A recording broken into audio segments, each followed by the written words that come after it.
What's going on, guys? I'm back with another one. Check it out. You saw the title, you read it right. Terrence Crawford can beat Spence if he does this one thing. Now, I know some of y'all probably like, Chuck, man, you pro Spence, man. You pro Spence.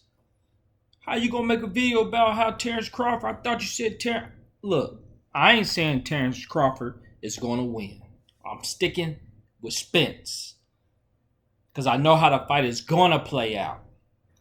This video is an example of how Crawford could win if he did this one thing, right? And it's all up here. Let me break it down for you. So, we know both of these fighters, they come in to fight. I ain't gonna really talk about Errol that much. I'm gonna stick on Crawford and what he gotta do. We know what Errol's gonna do, right? Just to make it short and sweet, he's coming to break you down, Terrence Crawford. So, Crawford being 35. I talked about his legs and mobility not being the same. His reflexes might not be the same. And I'm not saying he's old. They might just be a little bit slower than what they used to be. But they still fast, right? So, if Spence is training to cut the ring off because he knows you are real mobile, you have better mobility than him, lateral movement, Spence is probably training to cut the ring off. Spence is training to come forward. He's using his jab. He's applying a lot of volume. Crawford, you don't want to use your mobility in the beginning of the fight. Crawford, you want to bring the fight straight to Spence, but you want to be smart with it. You want to use, this is what he got to use. He's got to use this. You don't throw a lot of punches. You're a slow starter. Spence throws a lot of punches. If you try to match his punch output, you're going to lose. It's not going to happen. If you're trying to just go for the knockout, it's not going to happen. You got to be smart with this.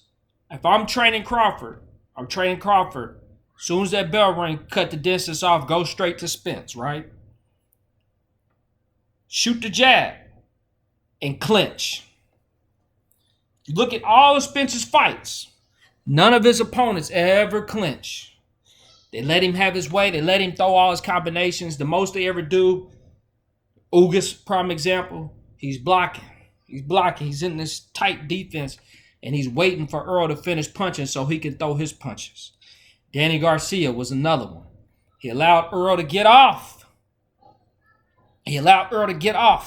He outpointed him, ultimately. Porter was trading with Spence. They was in a trade, a slugfest. He got knocked down, got caught. That ultimately cost him the fight. Carlos Ocampo, Chris Algeria, they all let Spence just get off. If I'm Terrence Crawford, I'm cutting the distance, getting in close, throwing one shot to the body, maybe a pot shot, and I'm clinching.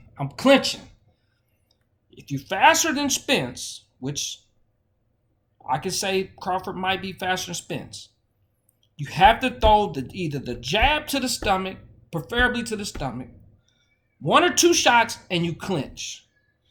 You want to clinch so much that the crowd is booing. You want to clinch so much that Spence is in the corner saying, man, he's holding. He's telling the ref, man, you see him holding? You want to clinch so much. The ref, man, Crawford, you holding, Crawford. I'm giving you a warning. You holding him. Giving you a warning. You holding him. While you in the clinch, you hitting him. Maybe you hit him behind the head. I don't know. One or two shots, you clinch. Maybe you eat one or two shots for Spence, you clinch. You do that through the first 6 rounds. First 6 rounds, hey, there's been so much holding.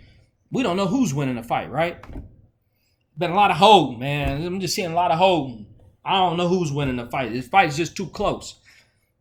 After the 6th round, going into the 7th, then you want to start using your mobility, right? Because Spence gets stronger during the second half of the fight. But you didn't clinched him so much. You didn't held his arm so much. You didn't pot shot him here and there so much. Maybe you didn't bent his arm some. His arm, he ain't got that much. He's still strong, but he ain't as strong as he was through the first 6 rounds, right? And you not as weak as you could have been if you allowed him to just tee off on you through the first 6 rounds. So now, the second half of the fight, now you want to use your mobility. Now when he's coming forward, he thinking you clinching, but now you moving side to side. And now you pot shotting, boom, boom. And you sliding, you pop shotting, and you holding him and you clinching him. The clinch is the key to beat Errol Spence. You want to take a page out of Mayweather's book when he clinched Hatton, when he was clinching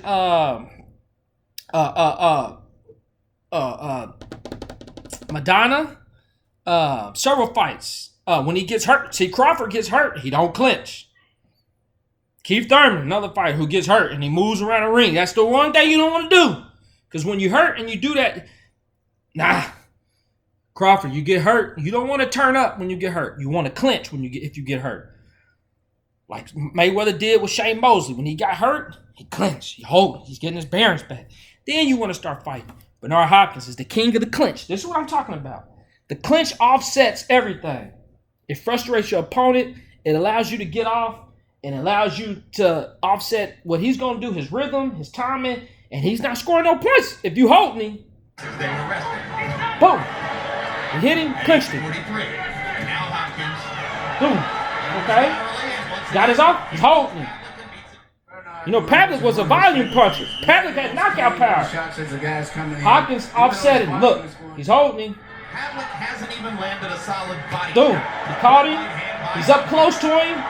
Cut the range, he holds him. That's how you beat Spence. You clinch Spence. But, like I said, this video is pro Crawford. I know Crawford ain't going to do this. Because Crawford got too much pride. He's hearing all this talk about how Spence going to break him. He's going to go in there and try to prove a point. Crawford doesn't clinch. It's not part of his style, so I know it's not going to happen. That's why I'm going with Spence. But if he wants to beat Spence, that's how you beat Spence. Nobody's ever clinched Spence. You got to clinch Spence. Clinching. You want to clinch so much, y'all hugging like you in love with him, right? You want to be so close he can smell your breath. And then towards the end of the fight, you stop clinching, you go to work. That's my take. I think that's the only way Crawford can beat Spence is with the clinch. And if he ain't clinching, he's not winning. I'm out.